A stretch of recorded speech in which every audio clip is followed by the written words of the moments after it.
Hello teacups, what's brewing? Welcome back to the channel. Thank you so much for being here. In the interest of keeping my promises, I am trying to do a midweek update. It ended up a little harder than I thought. We are currently on 8:30, so this should work out great for me. Now, this is actually not on her most recent piece of content, which is, I want to say pepperoni, Beeeezeeroni, I think, something along those lines. But I watched that. I was watching the one we're reacting to today, which was the angry one. And then I saw the new one had come up. I think she went live while I was watching the old one. And I didn't have time to watch it as well. So I was like, wait, I'll watch it while I'm getting ready this morning. And then we'll just react to both. And when I tell you, there was not a talking point in there. God, it was a waste of time. Maybe I missed something fantastical, but I saw about an hour out of the hour and 13 minutes. I was getting ready as I went, but it just didn't seem worth it. So we're just back with the old one, which I think was just Beeeeeze or some variation of the ease. Jesus Christ, you can tell we're at end of day, can't you? Welcome to my life. All right, so this was the live she did post the ER visit talk. She says she can walk around a little now. She's feeling much better. And she thinks she's going to go out again tomorrow, her time, whenever she filmed it. She said she's caught up a little bit on editing and wants to get out of a hotel. I wonder how long they're staying for. Did she actually say at any point? I feel like she didn't. I feel like she was being mysterious foodie about it. But they did a week in Bangkok. I know she confirmed that. I guess at least another week in Pattaya. I wonder what's going on there. Thailand is cheap enough. You can do longer visits and you can travel around a bit. She said she didn't love internal travel. And I would have thought that they would cut the travel in half if they were going to move location. So I'd guess a week in Pattaya, but who knows. Now you can tell from the old school rant she does here that Foodie has nothing to do right now except watch videos and go live, which is never really a good combination for her. She tends to generally do better.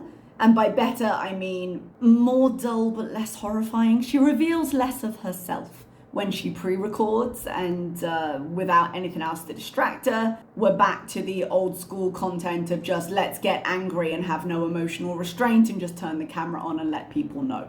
Now, she starts the live irritated, which is not a shock, that people had given her some backlash about the tiger park she went to and how traditionally is not really the word I'm looking for here. Traditionally speaking, generally speaking, a lot of these places tend to be exploitive towards the animals they say they care for. And you can get some good places that like work with charities and are really around the conservation of animals. But it's very hit or miss, particularly in places like Thailand. Thailand was actually the country that convinced me to just stop going to zoos in the Far East, because I remember going, do I remember this properly? I feel like it was Thailand. I feel like it was, do they have a national zoo? It was some kind of zoo in Bangkok, I think. And I remember just going to see this leopard, I think it was, and it being in a cage that was probably the size of my rug out there.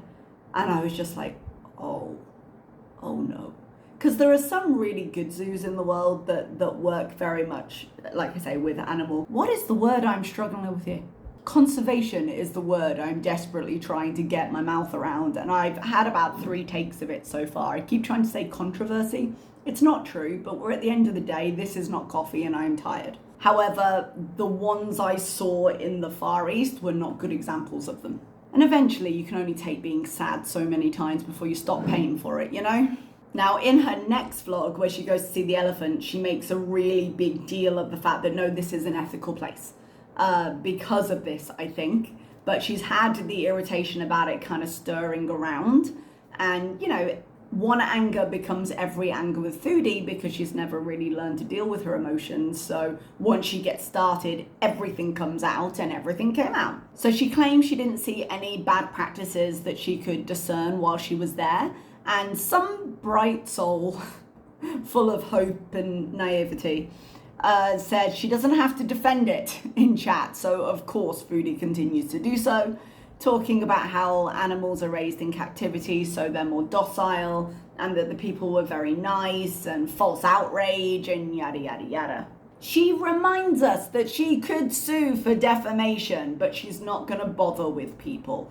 And the theme of her definitely not being bothered is one that supposedly continues through this. I guess she can just add it to the imaginary list of lawsuits she's got to pursue the moment she gets back to Canada. Somehow and this is on theme here, like, I had moments in this and in the next one too where like conversations would shift and I wasn't quite sure how we got there. And so I go back thinking, okay, well, I just don't understand it because I was off doing my makeup or something. And I'd listen again, I'd be like, nope, don't know how we got here. But it somehow shifts to arguments about perfect religious practices. And I believe the link was people will find anything to complain about. I think that's how we got there. But really, the mental gymnastics she does throughout this live to twist back round to FFG, usually, is pretty advanced. But the topic is now open for business. So, show yourself on camera. And that keeps coming. So Sala brings her some McDonald's. She got a fish sandwich and some kind of cheddar cheese dip. Maybe it's to go with the nuggets or something. I think she had nuggets, or she might have had mozzarella sticks. But who would buy cheese dip for fried cheese? Chantal, apparently. Someone makes a joke about Peter doing an article on the tiger thing, and she rolls her eyes and she shifts to, can you believe someone did an article on the cheese graveyard? I'll never get over that. And I'm like, excuse you, I don't know why you're rolling your eyes there, ma'am. Like, that article was responsible for a big part of Foodie's growth when it came to introducing her to a set of viewers who really didn't know the kind of background she came from. And more infamous than famous, surely, but viewers nonetheless. She mentions having to adjust her headscarf, foreshadowing for later. While they're talking generally about travel, she said she doesn't hate America, and she wants to go to Disney World, Florida someday still. I'm surprised she would choose Florida with the humidity, but I've never actually been to the Californian one, so maybe I just don't realize that it's just as bad. At this point, her hijab is slipping or something, and she asks Sala for his hat, which is just, it's a picture. And apparently that's going to stop her hijab from slipping, which, again, spoiler alert. She has a whole spiel here saying she thinks it's beyond ridiculous. People think she isn't comfortable in her own skin, and think of all the things she used to do and show online. Now, I don't think anyone should be uncomfortable in their own body, even Foodie. I know people hate her, but I don't wish that on anybody really, because you've got to live with yourself at the end of the day. But what she used to show on camera is not what I judge her level of confidence on. I judge that by the layers of filters she uses in her video to erase any sign of her real face. That's really the biggest tell for me. And she would argue, well, everyone online uses them, and to an extent, perhaps, yes. But they're also not throwing out how confident they are and secure they are in their own self while their face is being erased by the AI. I judge how insanely jealous she's gotten in any serious relationship she's ever had. And while she's been a little better with that with Sala, I'm guessing she's got him secured in other ways. Even in Thailand, when they were around more people, she did clock people noticing him and was like, I'm gonna have to keep an eye on you. It was meant as a joke, but I don't think it would take much of a push for it to become something else. One of the things about being a cheater, and one of the things about Foodie always believing that people really do just think like her and are more secretive about it, is that she expects her behavior from everyone, otherwise you're just lying.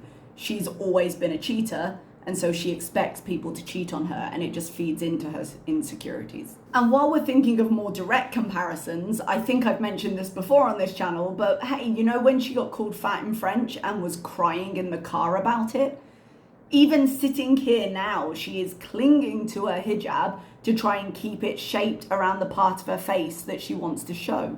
Now, I really don't think it matters if her chin is showing or not, but you saw her reaction when it popped out, and it was a little embarrassed because there is a slightly delusional part of Foodie that thinks with some things she really is the smartest one in the room, and no one really knows it's there, forgetting that we've seen everything. Her repeated attempts to reroute the whole conversation back to how ridiculous the reactors are is really just deflection. She's shown too much on camera before, not because she was confident, but because she was trying to hide her insecurities with bravado. And it's just like when she gets caught out in lies, she likes to pretend like, no, I already said that. Rather than, no, you got caught telling a lie, then you had to admit to it. It's not the same thing. Someone who needs to find Jesus asked for a boil reveal. Thank God she said she's not going to show it. She talks a little bit more about eating the live shrimp and how lots of cultures eat things alive, because it seems she's feeling a little defensive. She mentions that she hasn't really watched YouTubers for a while. There are bits between this, but these are just the points you can cherry pick out, because she hasn't really had time. I don't quite understand that. I do understand the last week or two, because like I said in my last react, she's done more than I would have credited her to be able to do. So I can understand the last week or two, yeah, no time. But if you were free enough to watch reactors, which you definitely did, excuse me if I don't believe I was too busy as a viable excuse for the woman who has practically been inside for the past year. They're talking about NPCs, and I'm not sure why. I think they were discussing the TikTok trend where, you know the TikTok actors pretend to be NPCs in video games or something. And I don't know how that gets the conversation to Gulf countries are tax-free, which is in many areas true and a great benefit of my salary here, but we don't stay on the topic for very long. I'd imagine taxes are a sensitive subject for her. They talk about nothing for a little bit, and she's messing with her hijab to try and keep it closed, and then it just pops out, which ironically, if she hadn't been messing with it, it probably wouldn't have. She tells Salah, and he very supportively says, oh, which one? I was like, okay. Sometimes he's a bit shady. I wasn't actually going to show the picture, but she said not to clip it, and I have a touch of defiance myself, so here it is. I have no problem with the shape of Chantal's face, or how much she chooses to show, or how much she chooses to put fabric around it so that the filter can reshape it into something unrecognizable. It's her business, it's her life, it's her delusion. But we all knew it was there. It wasn't a shock. But nothing says confidence like spending all day adjusting your headscarf to ensure the filter can find it. Chantal at this point is just sort of responding to general chat. Someone mentions that Kaylee and Josh, you know that couple she connected with during the whole OnlyFans era? Apparently they're dealing with some personal tragedy, and that was pretty awful. And I hope they find some peace with that, because no one should have to go through it. But it does rather dampen the conversation in her chat, and it does make the conversational whiplash to favorite top 3 cheeses particularly bad. However, to give credit here, it was a little uncomfortable. I imagine she didn't know where to go with that piece of information, and you would look for a topic change quite quickly, so I don't mind it. Someone in the chat said that apparently ALR was proud of Chantal for traveling. I haven't watched any of her vlogs recently, but I know they're not exactly on the outs anymore, but I didn't realize they were in as such. I was a little surprised to hear it, but I guess it's easier to be them against the world in the end. They're both very convenient examples of scapegoats for the internet whenever they need it. Chantal misses fruit. I have a feeling we're going to get a mini health arc. I realize I'm saying this when she's eating fast food. She's literally eating McDonald's because it's the only rage food. But I feel like either the next couple of days as a post-ER thing, she's going to convince herself, no, the movement I'm doing around is more than in Kuwait, which is absolutely true.